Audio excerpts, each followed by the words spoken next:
पन्हाळा तालुक्यातील वाघुर्डे येथील विवाहिता कविता प्रदीप रावण हिची आत्महत्या नसून तिचा पती, सासू, सासरे आणि दिरानं घातपात केल्याचा आरोप नातेवाईकांनी केला होता।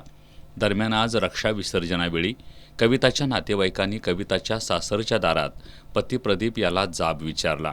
यावेळी उपस्थित असलेल्या फौजदार महादेव खाडे यांनाही नातेवाईकांनी पंचनामा कसा केला याविषयी विचारणा केली। पोलिसांनी सासरे बाजीराव, दीर प्रकाश, जाऊ प्रियांका आणि पती प्रदीप रावण यांना अटक केल्याशिवाय रक्षा विसर्जन करू देणार नाही अशी भूमिका कविताच्या नातेवाईकांनी घेतली। त्यानंतर पोलिसांनी पतीला स्मशानभूमीतून ताब्यात घेतलं। या प्रकरणी सासरे, दीर, जाऊ यांनाही ताब्यात लवकरात लवकर घ्यावं अशी मागणी कविताच्या बहिणीने केली आहे।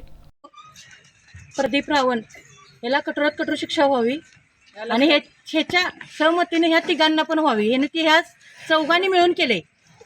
प्रकाश रावण, बाजीराव रावण, प्रियांका रावण ह्यांनी माझ्या बहिणीला जबरदस्ती मारहाण करून मारलेला आहे। अन्य तिघांना ताब्यात घेण्याचं आश्वासन दिल्यानंतर रक्षा विसर्जन करण्यात आलं। दरम्यान या प्रकरणी योग्य तपास सुरू असून तपासानंतर गुन्हा दाखल करण्यात येईल असं पोलिसांनी सांगितलंय।